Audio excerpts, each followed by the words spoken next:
It's time to unleash the expert. What is he an expert on? Relationships, sex, spirituality, and rediscovering yourself beyond the trauma. Get ready to unleash more purpose, passion, and pleasure in your life. Here's the expert himself, Mr. Brannon Patrick. Hey everybody, I'm back. Here I am. It's been a while. I decided to take a break for a while over the summer and just take a break and really spend that time with my kids and just think about just what my purpose is and what I'm doing. And it was a good break, but I'm definitely glad to be back. And I hope that I can get you something to think about today, get you something to contemplate today. I think today's topic is interesting if you really can go there and really think about it. So I'm glad you're back. I'm glad you're listening. Let's get into this. So the other day, I was just driving and thinking in my car, and I was thinking about if I were to die, would that really change the world that much? I'm sure there would be a funeral and my kids would be sad and it would affect their lives, obviously. But, the world in general, would it really shift that much if Brannon and Patrick weren't here? Another way to look at that is, how much purpose does my life really have? How much influence do I have for good? And how much purpose does my life really have? And the truth is as I think through that, I think that I fight for truth. And I just got back from our men's retreat over the weekend and connected with a bunch of men, and we're trying to help them. But the truth is as time went on, nobody would probably really even know that I existed. There are approximately 8.2 billion people alive today. In total, the estimation is that 117 billion people have lived on this earth. That's a lot of billions of people. 8.2 billion right now, and I'm one of them. We live in a little blip of time. Just time time actually isn't real, but we live in this little blip of time right now. And we think that we're changing the world and we're doing all these things, but we're very insignificant. 8.2 billion people, little tiny blip of time. You think about generation to generation, you're probably 100 years out from being totally obsolete. Nobody will really know, unless someone looks you up on some like family history app and they're like, oh yeah, that guy. But 200 years from now, they probably won't even look that up. It's like, oh yeah, nobody even knows you ever existed. You're one of you're one of 117 billion. You're here for a little blip of time. You're this body floating around on this rock in the middle of space, in the middle of nowhere.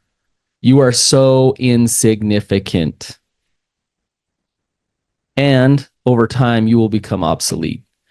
Now, there's the people that are legendary that no one forgets. People, like Jesus or Gandhi or Elvis. And maybe they last a little longer generationally than most. But there's very few people that actually transcend time and are remembered. Even some of the most famous people 3 generations ago, you don't know who they are. You'd have to go look it up. You'd have to Google it to figure it out. And yet at the time, think about in their lives, they thought, wow, I am so important. I am so significant. Now, I'm not saying this to make you feel bad. In fact, quite the opposite. I want to walk you through a paradox here that is actually awesome. It is helpful to know how insignificant you are. it is freeing to know how obsolete you will be. Okay. So when you know how insignificant you are, it helps to let go of some of the stupid little things that we worry about and have anxiety about in our lives. We live in our heads so much. We live in this egocentrism where we think we're the center of the universe and that we are so important. And when we feel like we're so important, then everything we do matters. I better wear the right color of socks, or else. I better say that right thing at the meeting, or else. I better act this way or that way. And you live in the shoulds and the systems and ultimately the shame because you're trying to please. You're trying to show the world that you are significant, that you are important. Think of how much time, money, energy is used in order to do things for people to notice certain things that then nobody really even notices or really even cares about. I think of I just a while ago I was going through my phone and I pulled up this video that I was doing for this business, and this is like 11 years ago or something, and it was so bad and it was so embarrassing, and my kids were watching it over my shoulder and they just started laughing at it like that is so awful. And I look at that and I had totally forgotten that I had ever made that video, like I myself, and no one else knew about that video. Now at the time it was really a bad marketing video. But and maybe I felt some shame about it or whatever. But the fact of the matter is here we are years later and no one knows it ever even existed. So when you know how obsolete you are or insignificant you are, you can let go of the egocentrism that causes the anxiety that makes you dance around and try to be everything that you're supposed to be for everybody else. When you're obsolete and insignificant, you can let it rip. You can just be. Because who cares? Who cares? In the end, no one's going to really know you existed anyways.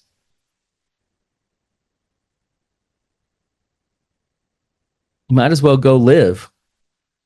Because why not? Versus I'm trying to show so hard and so much that I am important. I went to Hawaii with my family and we had an incident. We went to this beach and apparently it was next to this nude beach. And this woman came and set up right by us. And she was a very large woman. And she just got butt naked. And at first, me and my wife looking at each other like, whoa, like what's going on here, And she didn't care. I think she was trying to be respectful. She kept her distance enough, but like she wasn't worried about us. She was like letting it all hang out. And she was walking around, she was swimming, she was just like enjoying the day, enjoying the sunshine. She didn't care what she weighed. She didn't care it was broad daylight. She didn't care that other people were around. She was letting it all hang out. Now you might be listening to this and thinking like, so Brannon, is what you're suggesting is that you just do whatever you want? Kind of. Let me explain. We are so caught up in our systems that we don't even understand what do whatever you want means and what the outcomes of that usually are. So what happens is we think that we have to live according to according to what we're told that we have to live. And if we live close enough to those systems and that should, then we have important significance and then we're loved and accepted. And we fear, and the systems and the should, they tell you this. This is what they say. They say, if you go outside of the norms here or what you should do, then you're bad. You're selfish. You're disgusting. You're lustful. You're bad. And so if we believe that, then we go back to, okay, it's not about me being me. It's about me being what I need to be because I don't want to be looked at as those things. That if I were to just let it rip, so to speak, if I were to just be 100% authentic, that somehow my nature is bad, is the belief. And I actually don't believe that. I believe that if we humans showed up more authentic, that our nature is good and we would create more love and connection and peace in the world. One of my favorite songs is called "Follow Your Arrow" by Kacey Musgraves, and I won't get into all of the lyrics of it, but she says, "Damned if you do and damned if you don't. Might as well do whatever you want. Make lots of noise. Follow your arrow wherever it points." So might as well do whatever you want. When I say that, that probably triggers some people. Ugh, like, oh, you're just saying just be selfish and just no. If I could do whatever I wanted, then legitimately I would want to serve people. I would want to love people. I would want to connect with people. I would want to help people smile and be happy. That's whatever I want. But I don't need to be coerced and forced into that by thinking that I got to strive for significance. Rather, I want to just be. Just be Brannon, be me. And if I can just be me and give my unique beauty of who I am to this world, I believe that those things will happen.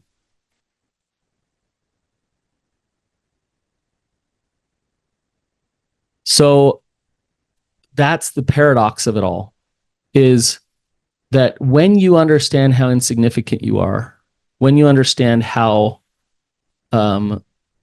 obsolete this whole experience is, then you only have so many years. And so you might as well do whatever you want. I went to this men's retreat over the weekend, and there's a part in it where we share some pretty personal things, get into some even secrets and just the dark stuff that needs to come out. And it's really fascinating because listening to all of these guys talk about this stuff, I know how much that stuff has been inside of them, tormenting their soul for years and years and years, with messages of, if anybody knew this, they wouldn't accept me. Nobody will love me as I am. If they really knew. And what's fascinating is, as they speak a lot of this stuff, the response and reaction from the group is not, oh, like you're the worst. It's actually the opposite. It's not just fake words of like, I love you, brother. It's like feeling that pain with them. Sitting in that pain with them. But in order for them to get that gift of empathy and love and acceptance, despite their flaws or things that they've done. In order for them to receive that healing, that self-forgiveness, because they feel that they are loved regardless, they have to break free from the shame that says you better show up a certain way or else people won't love you or accept you. When you can understand how insignificant you are, you can let go of that shame and you can just not have that stuff torment you and just be.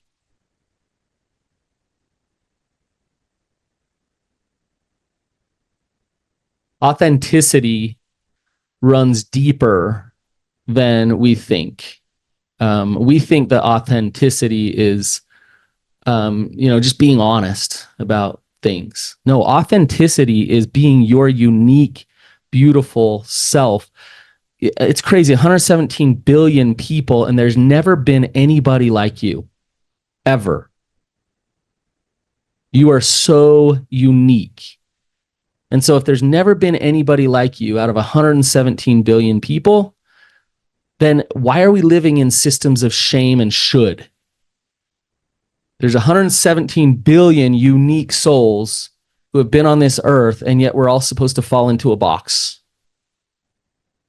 And then when we fall into that box good enough, then we become significant. That system's got to go. That way of thinking has to go. And if you can see how insignificant you are, you can let it go. You're damned if you do and you're damned if you don't, so you might as well. I promise you, if you're listening to this, that if you have the courage enough to just be you, there might be some chaos with relationships, because people are used to you falling in line and trying to be everything that you should. But if you have the courage to just be you, you're going to create goodness. Thank you for listening, you guys. If this was helpful, please share it. Don't forget to rate and review, and I will see you next time. Bye.